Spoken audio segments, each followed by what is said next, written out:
Apocalipsis, versículos 12 al 17.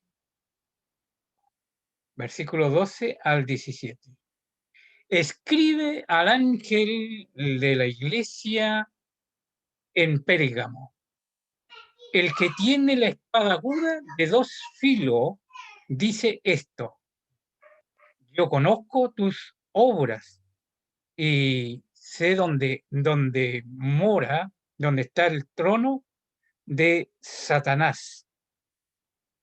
Es un lugar, tal vez, un compromiso bien complicado para la iglesia de Pérgamo. Imagínense en dónde estaban ellos, dónde está el trono de Satanás. Sé dónde mora. No solamente conozco tus obras, lo que haces, sino también dónde vives. Y eso es importante, que también nosotros podamos tenerlo en nuestra mente, en nuestro corazón, saber de que Él está en todo momento y saber que Él conoce el rincón donde usted vive, pues, y donde duerme, y todos los detalles de su vida, Él los conoce. Él está allí. Y eso es muy importante. El que tiene la espada aguda de dos filos dice esto: yo conozco tus obras y dónde moras, donde está el trono de Satanás, pero retienes mi nombre y no has negado mi fe. Retienes mi nombre y no has negado mi fe, ni aun en los días en que Antipa, mi testigo fiel, fue muerto entre vosotros donde mora Satanás. Pero tengo unas pocas cosas contra ti, que tienes ahí a los que retienen la doctrina de Balaam, que enseñaba a Balac a poner tropiezo ante los hijos de Israel, a comer cosas sacrificadas a los ídolos y a cometer fornicación. Y, tan, y también tienes a los que retienen la doctrina de los nicolaitas, que yo aborrezco. Por tanto, arrepiéntete, pues si no, vendré a ti pronto y pelearé contra ellos con la espada de mi boca.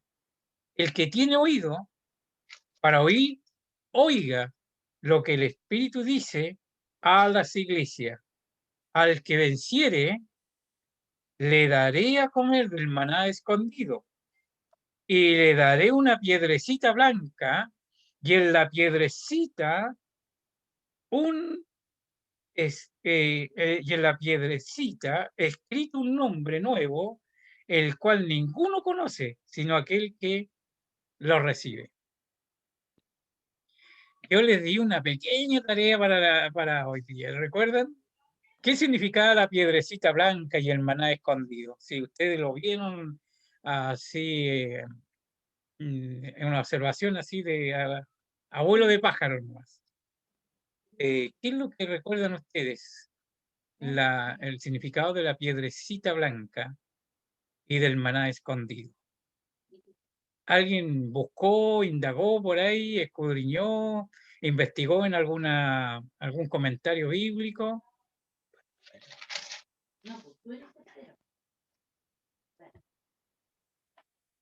No lo voy a poner en aprieto, ¿ya? Pero es muy importante, esa piedrecita blanca y el maná escondido tienen un mensaje pero muy importante para cada creyente, para cada hijo de Dios. ¿Ya? Y por eso yo les pedí a ustedes que hicieran buscaran, porque así también ustedes van a poder aportar también para la clase. ¿Ya? Delante enviaba los links y una persona me dio como una pequeña reseña de lo que eran los nicolaitas.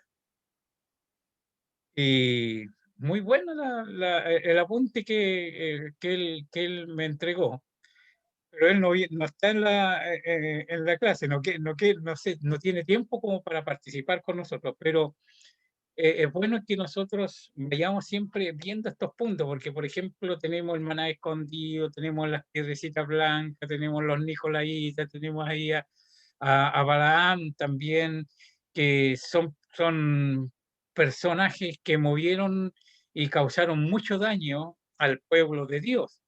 Y aún en estos días están causando daño en forma muy solapadamente.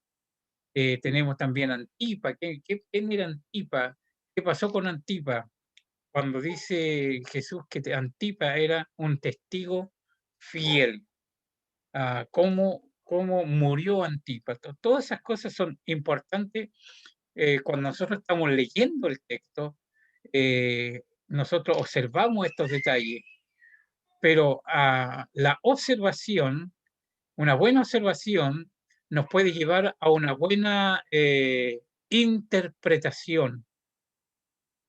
Y al llevar una buena interpretación, vamos a dar una buena aplicación. Observación, interpretación y aplicación, que son muy importantes para que podamos también estudiar la Biblia y sacar o extraer las riquezas que en ella están, porque la Biblia es como un baúl lleno de tesoros, de joyas preciosas, que si empezamos a hacer un exégesis del texto o como a escarbar allí, vamos a encontrar muchas, pero muchas riquezas para nuestra vida espiritual.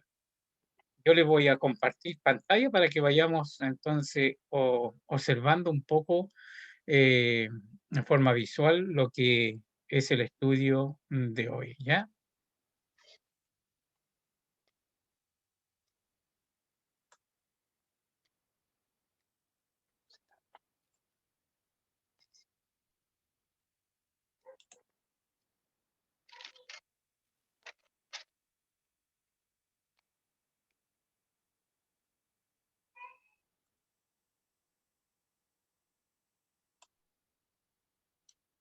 Nosotros estuvimos tocando el tema, lo último que vimos, ¿recuerdan? La revelación de Cristo. Eh, cómo se revela Cristo a la iglesia de Pérgamo.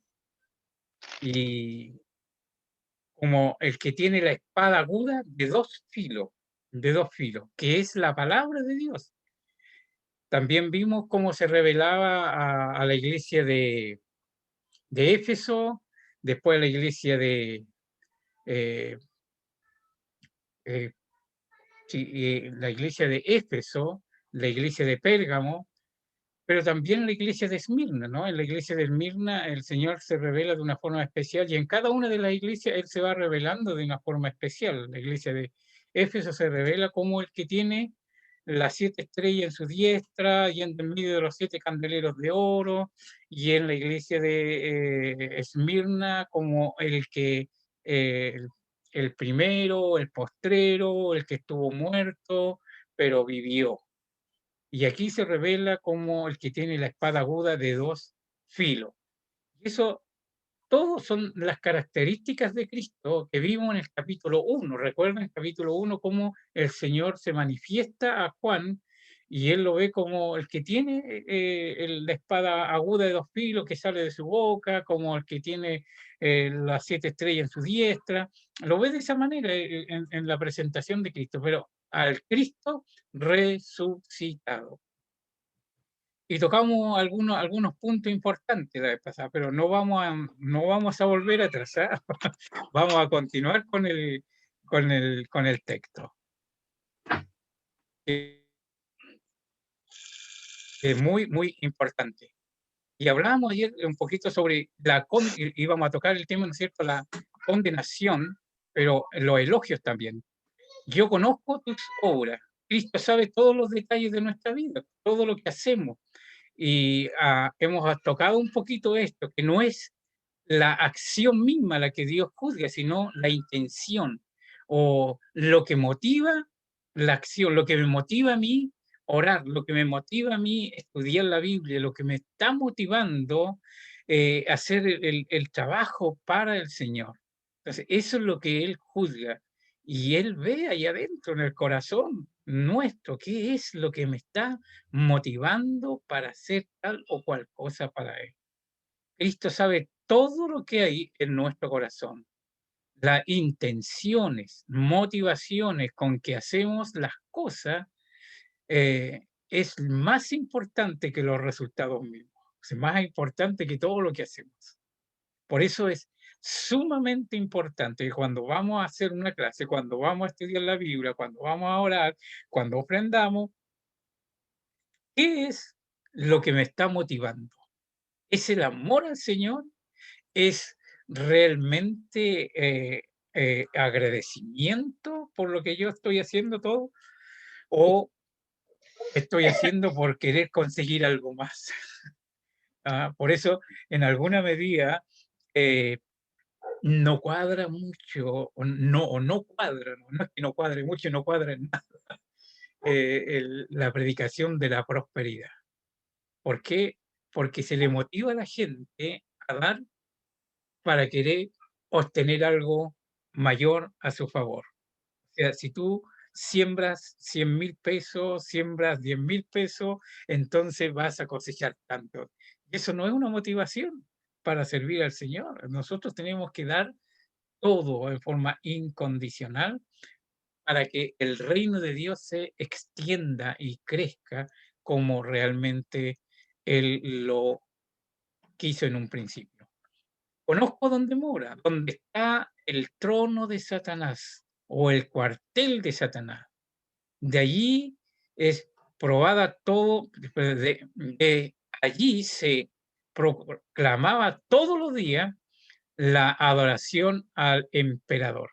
Como, ¿por qué se le llamaba el trono de Satanás? Porque allí donde estaba el centro, donde se junta, está como la diócesis, ¿no? De, de- del mundo antiguo. Y allí el mundo adoraba y veneraba de una forma tan, tan, tan especial a César, le dedicaban a él una adoración como si fuera Dios mismo, ¿no? El Señor, el Curios, para ellos en ese tiempo.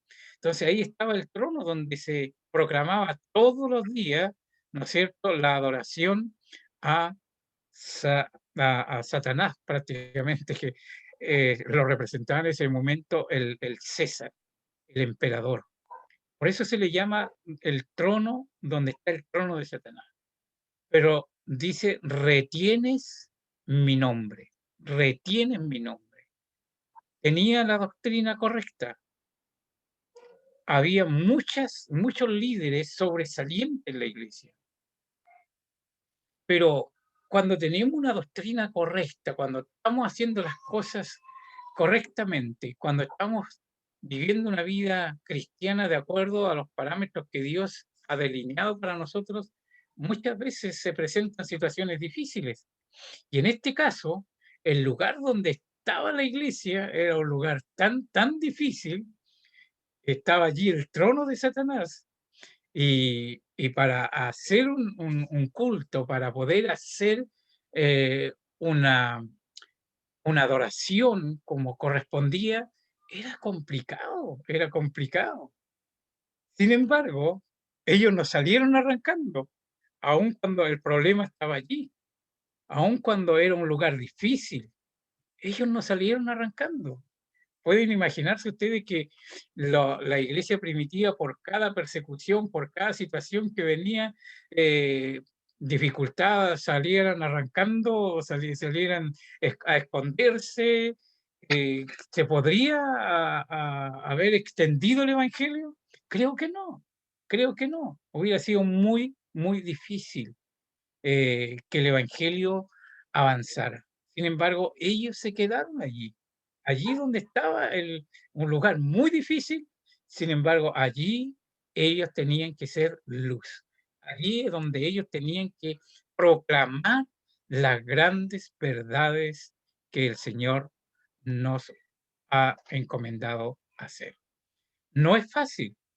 Es como hoy día muchas personas, ¿no es cierto?, se convierten y el trabajo donde ellos están es, no hay nadie que sea convertido, no hay nadie que sea creyente, no hay ni un hijo de Dios allí. Es usted la única persona que conoce a Cristo, es usted la única persona que ha venido a los pies de Cristo, que ha nacido de nuevo, pero está en un trabajo donde nadie adora a Dios. Es usted la única persona. ¿Qué tiene que hacer?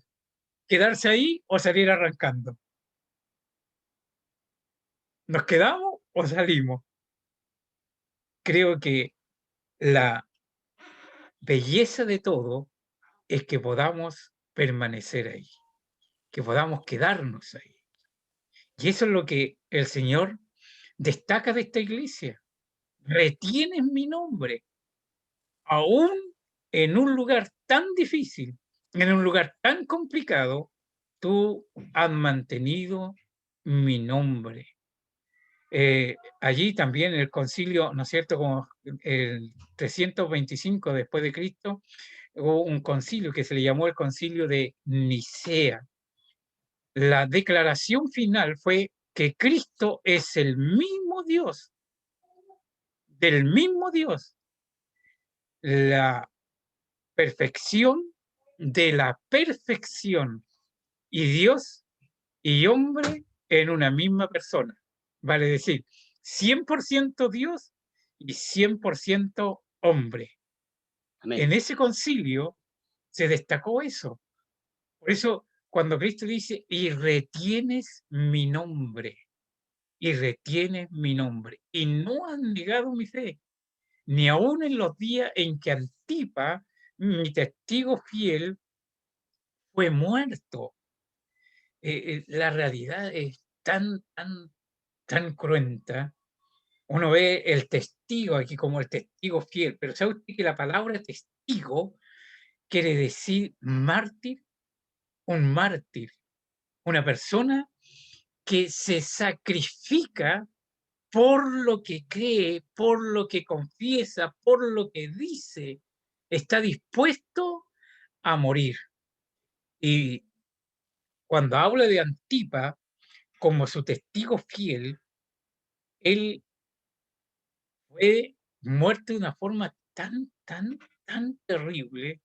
Dice los comentarios que él fue muerto eh, lo pusieron dentro de un toro de bronce y allí lo calentaron el toro de una forma al rojo vivo, a tal grado que el hombre fue muriendo lentamente dentro del vientre de ese toro de bronce.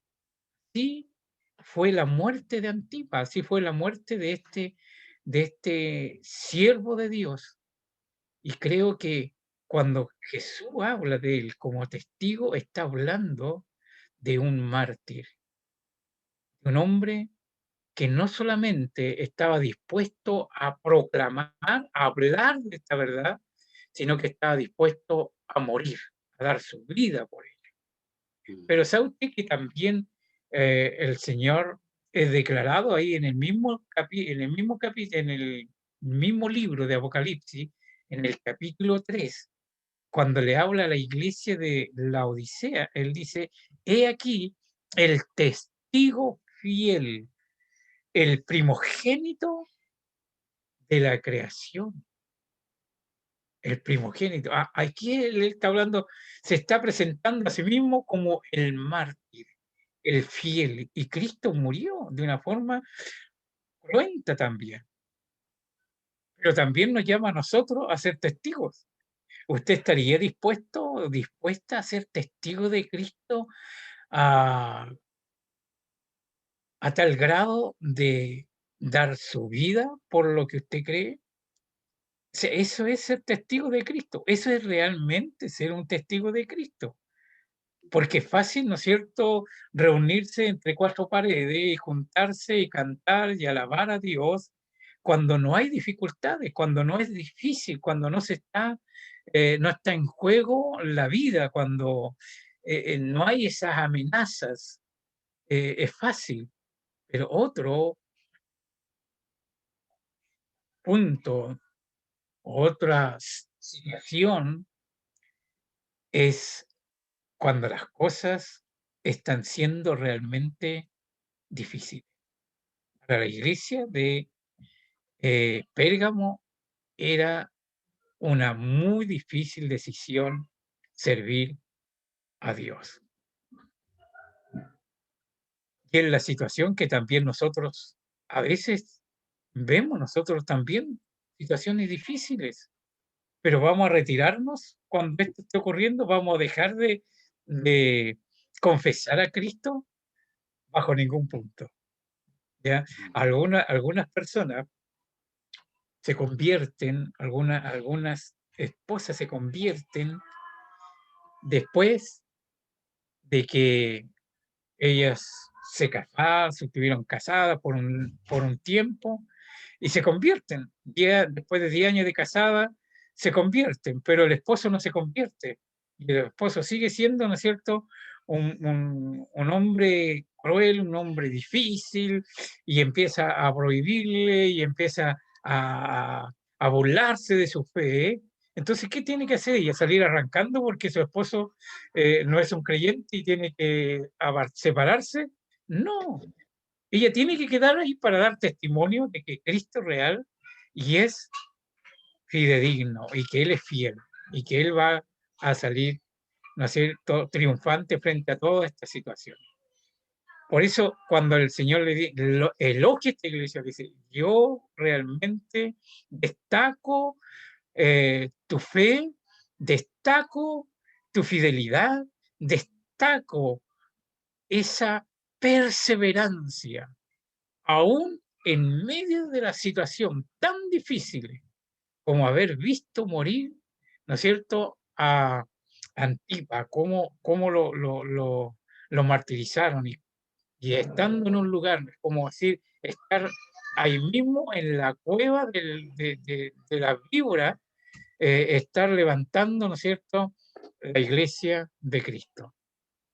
Y Cristo tiene todo en sus manos. Anoche hablábamos a los maestros de la escuela dominical la importancia de que todo es de Él, por Él y para Él. Todas las cosas, vale decir, todo lo que hay en este mundo, todo lo que hay en este mundo es para que se cumpla el propósito eterno de Dios. Vale decir, la iglesia de Cristo es el centro del centro de toda la obra de Él.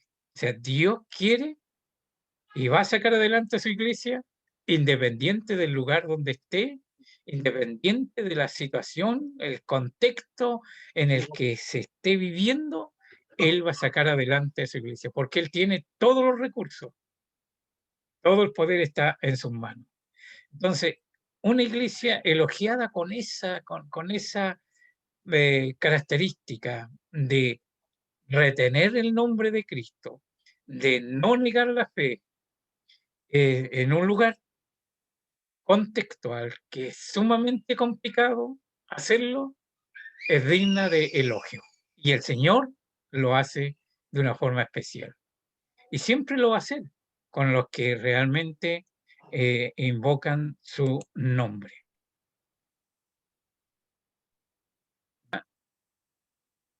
Entonces, es sumamente importante que veamos esa parte para poder comprender lo que Dios quiere de nosotros. Disculpe que voy a avanzar un poquito más rápido esto, ¿ya?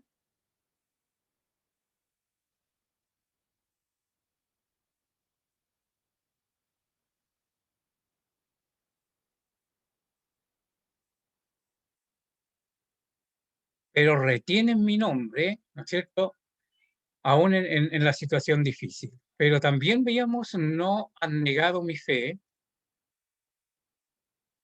y aún en medio de toda esta situación hay momentos complicados, se presentan situaciones difíciles aún dentro de la iglesia. ¿Qué es lo que había dentro de la iglesia?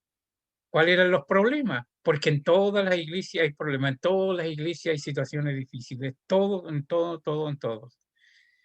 Y uno de los problemas que se gestaron aquí en la iglesia era que retenían, ¿no es cierto?, la doctrina de Balaam, la doctrina de Balaam. ¿Qué es esta doctrina, no? Él dice, el texto ahí, que era seducido por el dinero, eh, sugirió a Balac que incitara a los israelitas a hacer una alianza con los moabitas.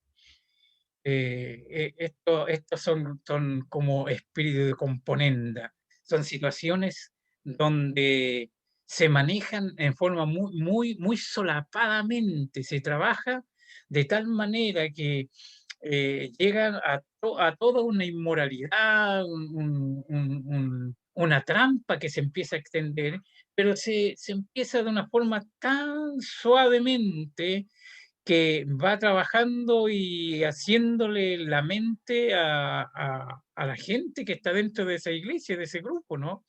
Y especialmente al líder que está allí. Y entonces el Señor dice, yo tengo esto contra ti, porque retienes a este tipo de doctrina, la alianza con el paganismo. ¿Recuerdan ustedes que allí fue ese tiempo en que Constantino, el emperador, empezó, ¿no es cierto?, a volverse al cristianismo, entre comillas, ¿ya? Pero él no dejó el paganismo afuera, él no dejó lo que realmente Dios aborrece, sino que lo introdujo también dentro de la iglesia, y el cristianismo empezó a vivir una vida realmente, una vida muy inestable, una vida de mediocridad, una vida donde el mundo poco a poco fue tomando terreno dentro de la iglesia. Por eso el Señor dice, yo condeno esta situación, yo aborrezco esta doctrina, la alianza con el mundo, la alianza con el paganismo. Se encontraron monedas, dice, en la época de Constantino, de una cara que había el emblema del cristiano y en la otra el emblema pagano. Todo esto está ahí en el Museo Británico en Londres, ¿ya? Retiene también la doctrina de los nicolaitas, la herejía eclesiástica que gobierna sobre los laicos. No se le daba voz ni voto, pero ascendían en largas genealogías y ellos realmente tenían un espíritu de componenda para controlar al pueblo, para controlar la iglesia, para controlar al pueblo de Dios de una forma muy solapada. Pero esa doctrina dice, están allí. Y Jesús dice, yo aborrezco esa doctrina, yo no quiero esto para mi iglesia. Y están dentro de la iglesia. Hoy en día puede estar esto solapadamente también entrando en la iglesia. Tal vez en la iglesia donde estamos participando no se ve en una forma muy abierta, pero sí puede estarse filtrando el paganismo dentro de las iglesias. Hay muchas cosas que de forma muy solapada entran a la iglesia de Cristo hoy día. ¿Cuál es la exhortación? La exhortación es al arrepentimiento. El arrepentimiento. ¿Qué es el arrepentimiento? Viene de esa palabra griega metanoia, que quiere decir cambiar la forma de pensar, sentir y actuar. Obviamente, si aquí cambiamos, nuestros sentimientos van a cambiar y también nuestra forma de ser. O sea, vamos, intelecto, emoción y voluntad en forma junto. Cuando se produce una demencia moral en el cristiano o en una persona, es cuando el intelecto y las emociones no están, ¿no es cierto?, en una cohesión total. Vale decir, pensamos algo positivo, pero con el corazón sentimos algo diferente. y actuamos no de acuerdo a lo que pensamos, sino de acuerdo a lo que sentimos. Entonces, ¿cómo debe vivirse nuestra vida para Cristo? Es cambiar aquí, aquí adentro, en primer lugar. Cambiar aquí, en nuestra mente. Y eso es lo que la palabra metanoia, cambio, cambio. Yo quiero que haya un cambio, dice el Señor. Si no, pelearé contra ti con la espada de mi boca, con la espada de mi boca. Yo voy a pelear, yo voy a traer la palabra de una forma tal que va a producir separación, va a producir divisiones, porque obviamente que la persona que no está de acuerdo a la palabra de Dios se va a levantar contra ella y va a luchar contra esa verdad. Recuerdo que predicando en una ocasión, predicando la palabra de Dios, solamente la Biblia, nada más que la Biblia, ya exponiendo la palabra, una persona se enojó tanto, pero tanto, que me dio una tremenda bofetada, porque me dijo, me has me has golpeado con la palabra una y otra vez y todo, y él estaba dentro de la iglesia y estaba participando en la iglesia y todas estas cosas, pero se levantan, se levantan. ¿Por qué? Porque la palabra de Dios es como una espada, como dice el texto, como una espada de dos filos que penetra hasta allá adentro y produce cosas y se producen esas peleas. Yo pelearé con la espada, con mi palabra. Yo voy a llevarla y voy a producir estos cambios. Tú no lo haces de una forma como debe ser, si no te arrepientes, si no vuelves, yo voy a tener que hacerlo a mi manera. Pelear con la espada de mi boca. Esta espada también es el juicio de Dios en contra de las naciones rebeldes. Ustedes recuerdan en Apocalipsis 19, 15 al 21, lo que está escrito allí.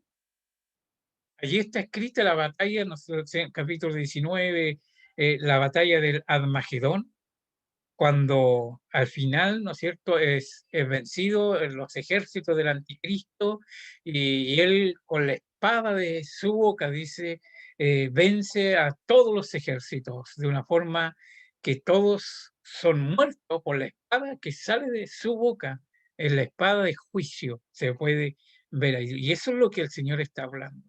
Yo voy a pelear contra ustedes con la espada que sale de mi boca, si no hay un verdadero arrepentimiento. Pero también aquí en este capítulo hay un desafío. ¿Cuál es el desafío? Para los que vencen. ¿Qué hay para los que vencen? Primero, dice, yo le daré el maná escondido. Y aquí está, ¿no es cierto?, la tarea para ustedes. Yo les pregunté, bueno, ¿qué es el maná escondido? ¿Y a qué se refieren las piedrecitas blancas? ¿Alguno de ustedes indagó algo sobre esto?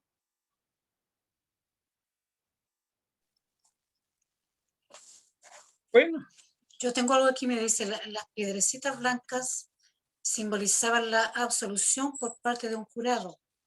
También se utilizaban como prueba de admisión a fiestas públicas o banquetes.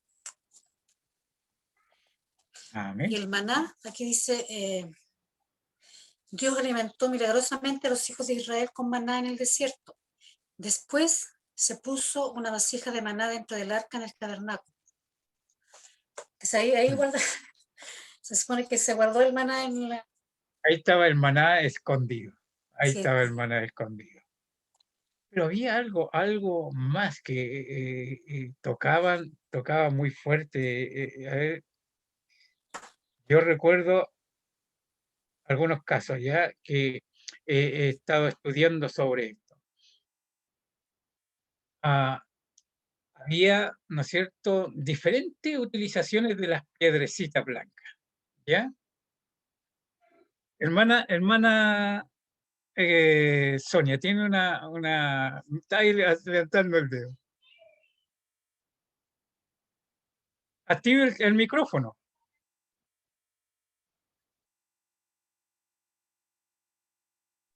decían que el maná escondido era como la vida oculta de uno. Ujú. Eso más o menos. Ya, muy bien. La vida oculta de uno. ¿Alguien encontró algo más sobre el maná escondido, la piedrecita blanca?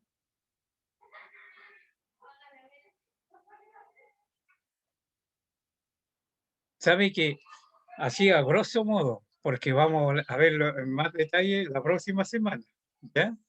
Pero a grosso modo, habían muchas aplicaciones con respecto a las piedrecitas. Inclusive habían, en el mundo antiguo, habían ciudades o lugares donde tenían un baúl grande y por cada día, por ejemplo, si el día de ellos era un día bueno, ponían una piedrecita blanca. Si era un día malo, ponían una piedrecita negra. Y a final de año, ellos contaban cuántas piedrecitas blancas y las piedrecitas negras que había. Entonces, de acuerdo a eso, ellos decían que el año había sido positivo o negativo. Si las piedrecitas negras obviamente sumaban más, el año fue realmente pésimo. Y si las piedrecitas blancas sumaban, obviamente que el año fue excelente.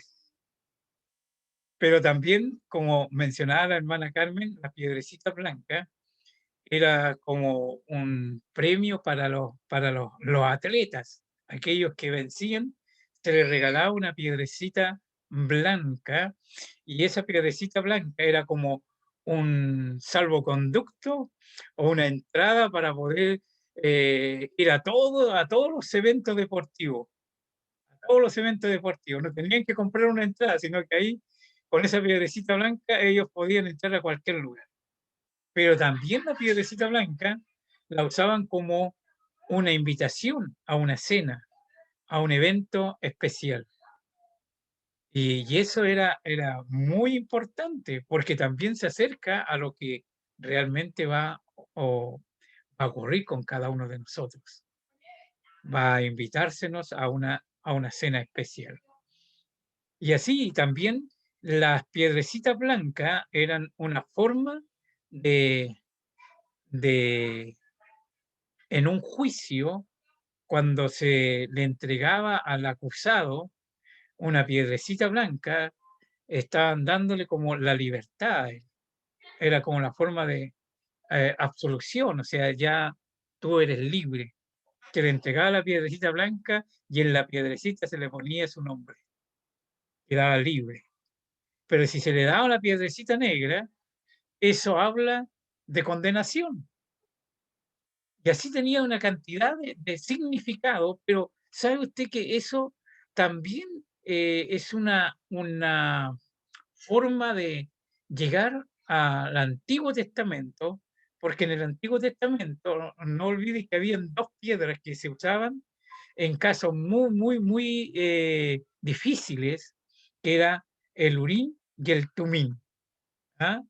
Y eso lo usaban los sumos sacerdotes cuando habían casos difíciles de resolver. Pero eso lo vamos a ver la próxima semana. ¿Ya? Ah, la próxima semana vamos a tocar estos temas, el maná escondido, porque hay mucha enseñanza en este tema de maná, porque habla de Cristo y la piedrecita blanca habla de lo que nosotros realmente vamos a recibir. Pero quiero que usted lo tome, lo estudie y lo veamos la próxima semana. ¿Les parece? Ya con más calma. Solamente este desafío que Cristo le hace a la iglesia de Pérgamo. Para pasar también ya la próxima semana a la iglesia de Tiatira. Que Dios les bendiga ricamente a cada uno de ustedes. ¿Ya? Y la próxima semana traigo un invitado. Ya le voy a enviar el link temprano para que usted traiga un invitado, porque ya estamos avanzando hacia el tiempo que a nosotros nos corresponde, que es la iglesia de la Odisea, que es la iglesia que estamos viviendo, el tiempo que estamos viviendo ahora. Pero es necesario que vayamos poniendo bien el fundamento para entrar a lo que más anhelamos nosotros, que es el rapto de la iglesia. ¿Por qué? ¿Por qué es necesario tener claro esto? Porque hoy día hay muchas personas que están muy confundidas con la vacuna, porque hay personas que piensan que la vacuna es como la marca de la bestia. Y eso no puede ser, no puede ser. ¿Por qué? Porque, mira, si eso estuviera ocurriendo, quiere decir que ya el rapto fue y que estamos viviendo en la gran tribulación. Por eso es necesario ir estudiando la Biblia de una forma expositiva para que podamos tener claro todos los acontecimientos futuros. Y que les invito para que se conecte la próxima semana. Oramos a nuestro Dios, démosle gracias. Hermano Luis, usted nos va a guiar en un momento de oración, por favor. Ya nomás. Oremos. Señor, gracias porque tenemos su palabra con nosotros y podemos aprender de ella. ¿Verdad? Señor, al enfrentarnos a su palabra nos damos cuenta que conocemos muy poco de ella y que necesitamos mucho cada día de usted, de su enseñanza, de poder dedicar más tiempo, Señor, al estudio de su palabra. Y gracias por el hermano Daniel también, que se da el tiempo para enseñarnos, para poder explicarnos, Señor, de estas cosas tan importantes para la vida espiritual del cristiano. Y oramos, Señor, que en nuestros corazones esté siempre el deseo, Señor, de ir aprendiendo cada día más de usted, de su palabra, de su misericordia, de sus bendiciones para sus hijos. Y como usted también quiere que nosotros podamos librarnos, Señor, de cosas que entran a veces en la iglesia, en las congregaciones, en forma sutil, Señor, que buscan también destruir el cuerpo de Cristo y dividirlo. Oramos que usted también nos dé sabiduría, Señor, para poder discernir sobre las cosas que son bíblicas y las que no son, para estar también atentos, Señor, y poder refutar las cosas que son negativas para la vida espiritual de cada uno de nosotros. Y gracias, Señor, por esta oportunidad. Oramos que puedan agregarse más hermanos también al estudio. Ayúdenos para poder compartir también este estudio con otros, Señor. Y, Señor, que muchos más puedan integrarse para estudiar su palabra. Gracias por cada uno de los que ha participado hoy. Aliente la vida de cada uno, Señor, para seguir aprendiendo de usted. En el nombre de Jesús. Amén. Amén. Amén. Que Dios siga bendiciendo.